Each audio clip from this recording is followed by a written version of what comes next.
puisque vous êtes un juriste, votre métier, c'est de d'apporter de la sécurité juridique aux entrepreneurs du Web3. C'est pas évident, alors que la réglementation n'est pas encore complètement fixée. Comment on fait pour garder son sang-froid quand on est dans le juridique, qu'on aime le marbre, les choses posées, ancrées, les choses pérennes, et qu'il faut assister des entreprises dans un domaine où le droit n'est pas encore complètement campé, quoi, où les choses vont continuer d'évoluer? Comment on fait pour garder son sang-froid?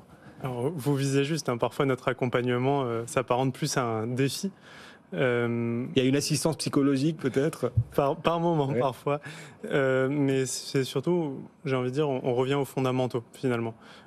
Structurer un projet Web3, ce n'est pas que connaître la réglementation financière. C'est une grosse brique de la structuration, mais ce n'est pas que ça. On doit pouvoir s'entourer d'une équipe qui est polyvalente, qui est pluridisciplinaire, qui comprend le droit des contrats, le droit des sociétés, le droit fiscal.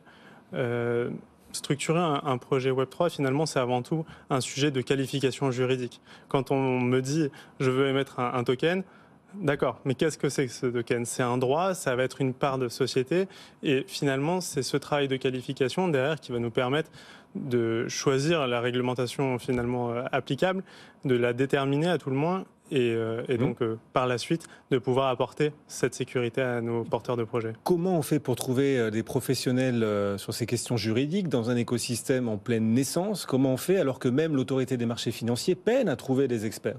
Alors aujourd'hui, il est vrai que la formation universitaire, j'ai envie de dire, sur les questions crypto, blockchain et encore plus dans le milieu juridique, sont très rares.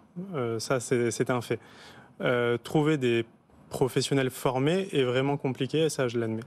Pour autant, on a de plus en plus de jeunes professionnels, surtout, qui ont cet attrait, cette volonté de se former sur ces sujets-là.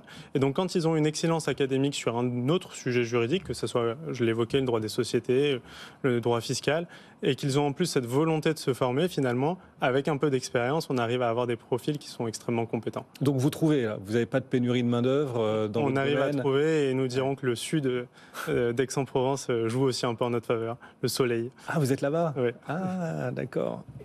Et donc les entreprises du Web3 auxquelles vous apportez une assistance, un service juridique, comment vous les sentez? Est-ce qu'elles ont besoin d'être rassurées ou pour le coup, ce sont elles qui ont la mentalité agile, la plus agile et qui justement sont mentalement les plus prêtes par rapport à vous, juristes, à affronter l'incertitude réglementaire? Alors, ça va dépendre surtout de l'âge de nos porteurs de projet et donc de leur aversion au risque. C'est souvent deux critères qui vont ensemble. Parfois, lorsque l'on a des anciens cadres dirigeants de la finance qui aujourd'hui se lancent dans une nouvelle aventure, on est sur des projets qui sont beaucoup plus structurés, où le réglementaire a une vraie place dans la réflexion. Quand d'autres fois, on vient nous voir une fois que tout le projet a démarré et on est là plus pour recoller les morceaux a posteriori. Donc ça va vraiment dépendre de la physionomie finalement de nos porteurs de projets et de nos clients.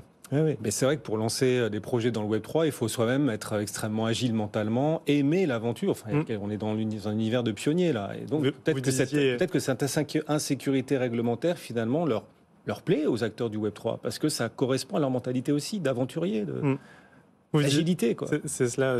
Et c'est aussi parfois pour ce qui crée les atomes crochus, j'ai envie de dire, entre nos clients et nous. C'est quoi notre équipe est très agile sur l'ensemble de ces sujets-là. Tous les membres du cabinet sont formés et sont sensibilisés à ces problématiques, ce qui nous permet vraiment en fait, de pouvoir échanger, de pouvoir créer de nouveaux modèles.